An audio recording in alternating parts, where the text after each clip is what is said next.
Welcome to the Vision Gap Show. Align your big idea and vision with a plan of action to resonate and stand out in your market. With your hosts, Halko and Tony Zayas. Welcome to another episode of the Vision Gap Show. Today we're going to be talking all about the SWOT analysis. Andy, what do you like about this, technique that's been used by most companies? What do you like about it, and what are some of the things that we will talk about today that takes it to another level to enhance it? Yeah, I think for SWOT analysis, most people are familiar with it. That's one of the initial benefits, right? Is that we understand it, and it's got a great structural framework of the fact that we're looking internally, we're looking externally. So strengths and weaknesses are internal at ourselves, and then opportunities and threats are external. And then obviously the strengths are the positives, the weaknesses are the negatives. And so while it may seem like such a simple structure, it's useful and powerful. And I think the key is for most folks, when I talk about doing a SWOT, is really making sure that you're honest with yourself and you're unbiased. And that is, to me, the kind of golden ticket to being successful with it. Yeah, I'll just add something I've always liked about the SWOT is I think strengths and weaknesses are pretty straightforward to look at and address, but the opportunities and threats are what I think really takes it to another level. Opportunities, I feel like there is a sense of scarcity when something that you can lose out on that get people to kind of get excited about, okay, let's go after this, and then threats is obviously examining things that can happen, right? So triggers a little bit of fear and a little bit of concern, but it gets people moving. So it's a great exercise. And through the Frictionless platform, you've taken a really cool approach to it. So I don't know if we want to just dive right into it, because I think it takes SWOT to another level. SWOT analysis is a fantastic exercise, however you do it. But what you've put together here allows us to not just run through kind of the top level, but it's to add some accountability to it. It's to dive a little bit deeper. It's to clarify. It's to organize.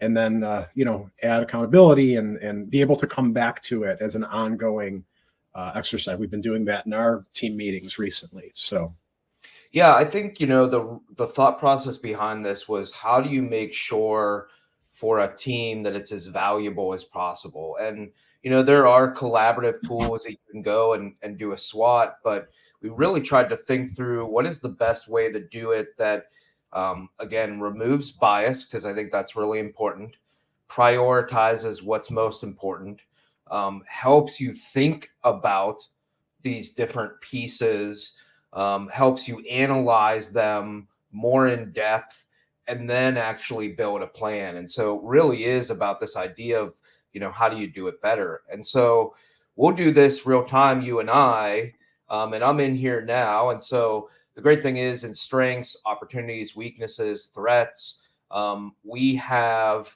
some suggestions, or you can enter your own. And so I may look through what are some strengths that we have as an organization. I'll just say high employee morale is currently a strength of ours. Then I would say, customer service, and that's one of our strengths. And we can go through this process where, you and I are both creating things. And now you can see I added those two. Tony, you added technology, management team. We can move to weaknesses, you and I, and basically say, poor brand recognition might be a weakness of ours. As I've seen people use the tool, that's a common one, right? Sometimes market share, of course, is one that's a weakness.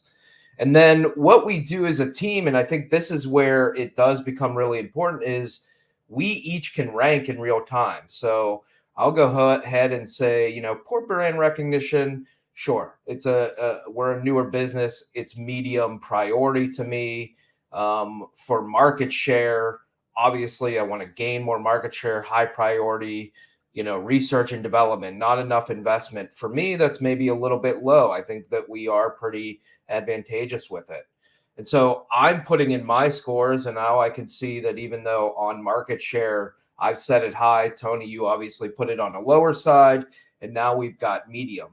And so you can think about if you've got a leadership team that is all contributing, and you can even contribute where, these things are anonymous, so that, if you have a team that really wants to make sure that you're being as transparent as possible, you can submit them on it, anonymously. We like to be open here. And so it's really coming in and doing that, where you're putting these in, you're ranking them together. But the key to this is we're now having a leadership team, and think of multiple people that are ideating on what are our strengths, opportunities, weaknesses. We're then prioritizing by allowing everybody to score it, and then creating, that summary score of the team to really understand where do we want to focus our time. And so now if I go back to my board, we see strengths and weaknesses. I've got high employee morale and dependency on a few clients that ended up being of high priority, market share a little bit lower, and then poor brand recognition a little bit lower than that.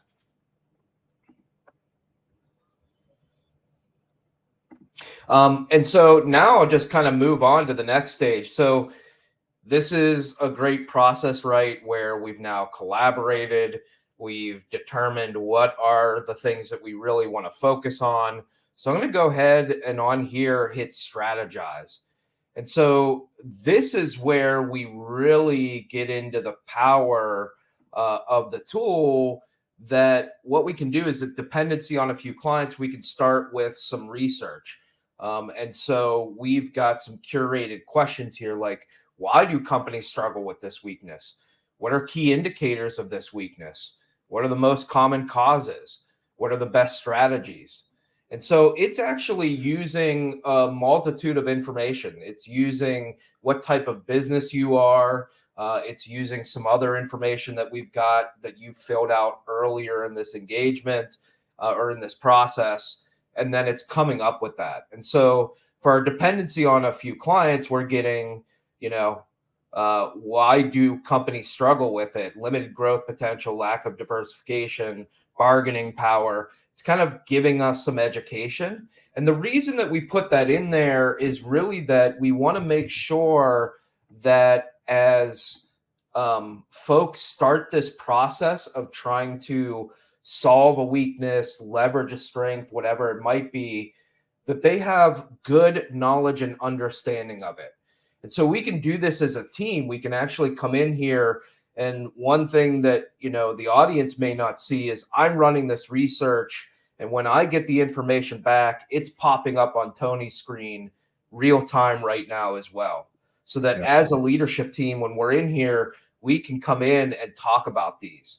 So key indicators of weakness: revenue concentration, client retention, sales inefficiency, market share. These are things that are key indicators that we have a weakness of dependency on a few key clients.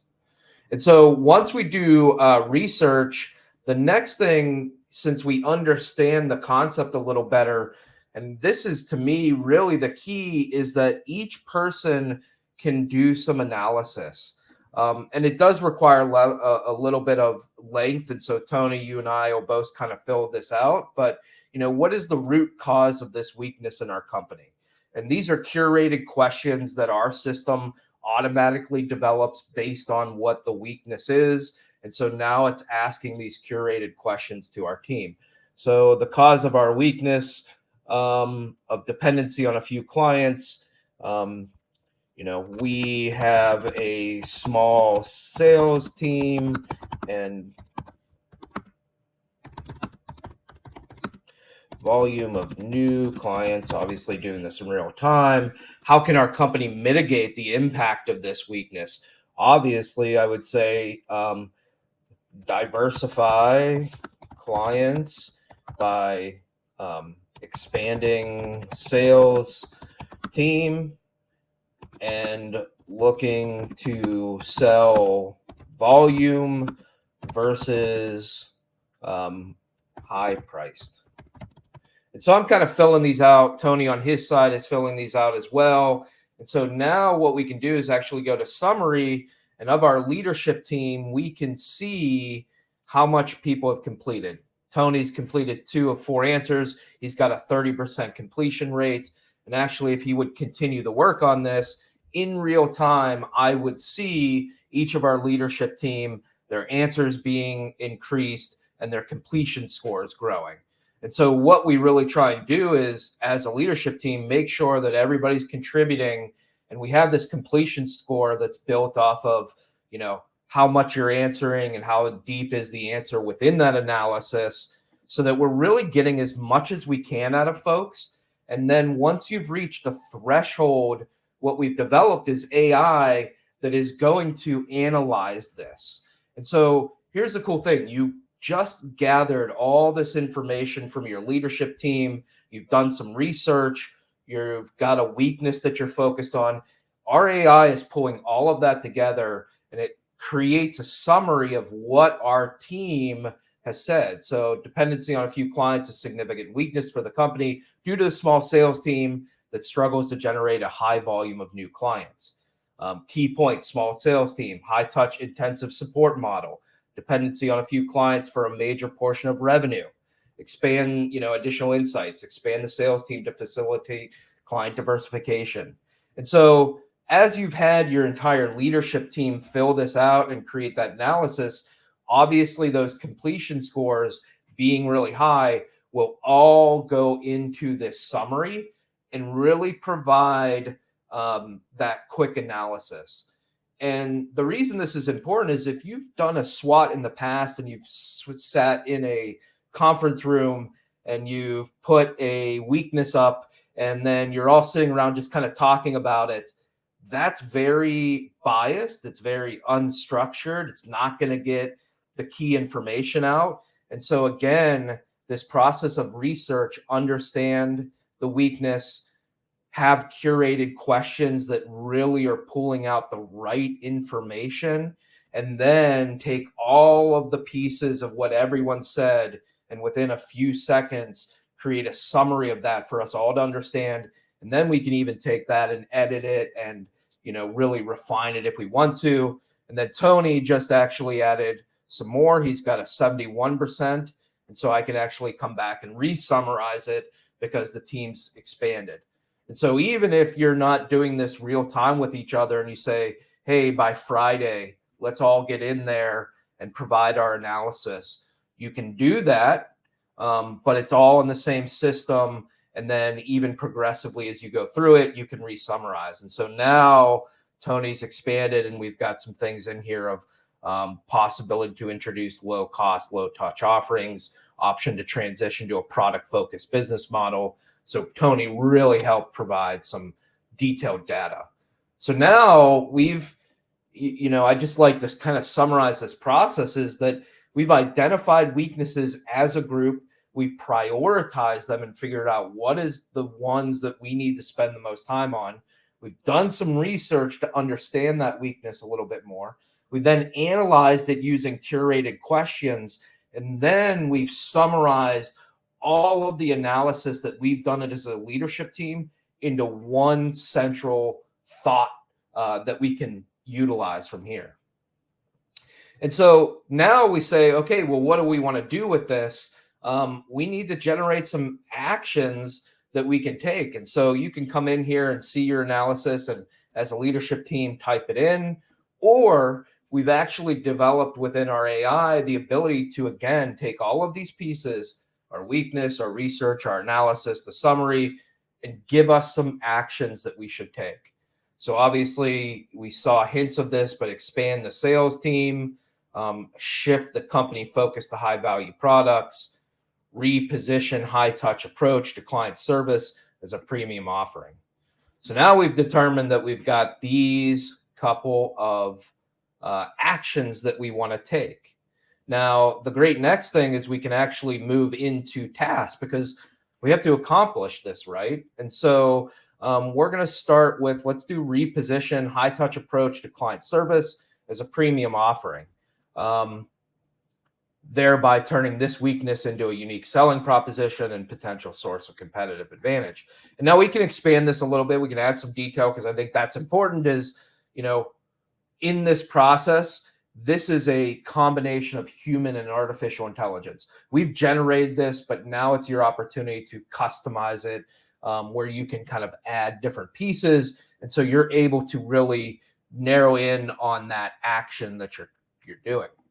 Now, the cool thing is you can actually generate tasks. And again, with AI, it's leveraging a lot of this information that we've already put in there. It's taking this action that we want to achieve, and now it's generating for us a step-by-step task list of how we can actually achieve this. And so really taking it that step further to make this actionable. And so you can see conduct an internal audit, develop a detailed value proposition, design a unique branding strategy, create a comprehensive marketing plan to communicate this new positioning, train our sales team, create a pricing strategy. And I'm just going to kind of pull these in because our system really gave us a true detailed step-by-step process. And now we have an action to solve our weakness, which is high touch approach, and a list of tasks that we can manage. And then we can even assign. So I can say, Tony, you're going to take these. And then Tony on his side will potentially go ahead and edit the progress on these tasks.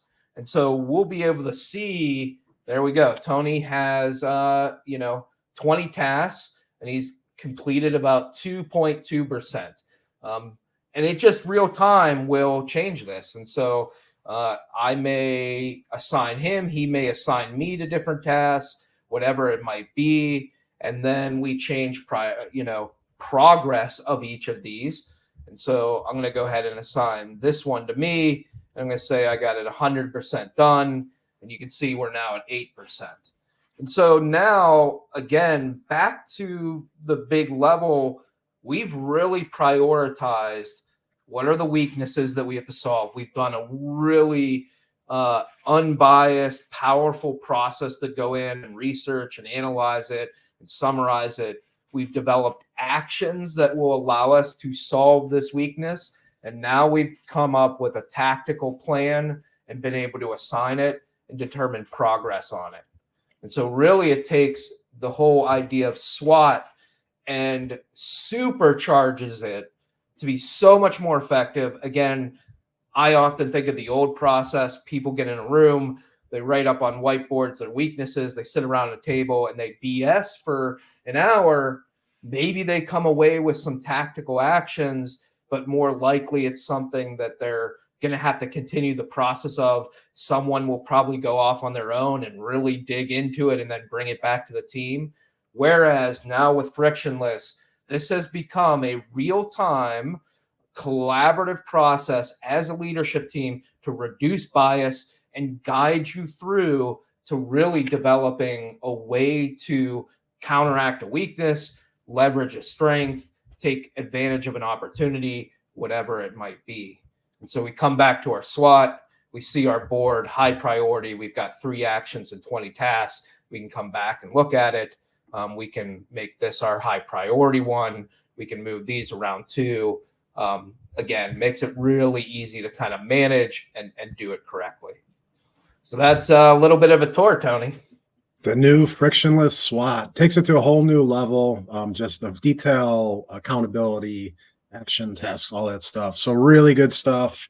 Very cool. I encourage Frictionless users, dive in, try it out, give us feedback. But that is it for today. We hope you guys like the Frictionless SWOT, and we will see you next time. Take care, everybody. This episode of the Vision Gap Show has been brought to you by Frictionless. Build high-impact strategy at scale. Create your vision, brand position, and go-to-market strategy, all in a collaborative AI-enabled workspace. Visit frictionlesshq.com to create your free account today.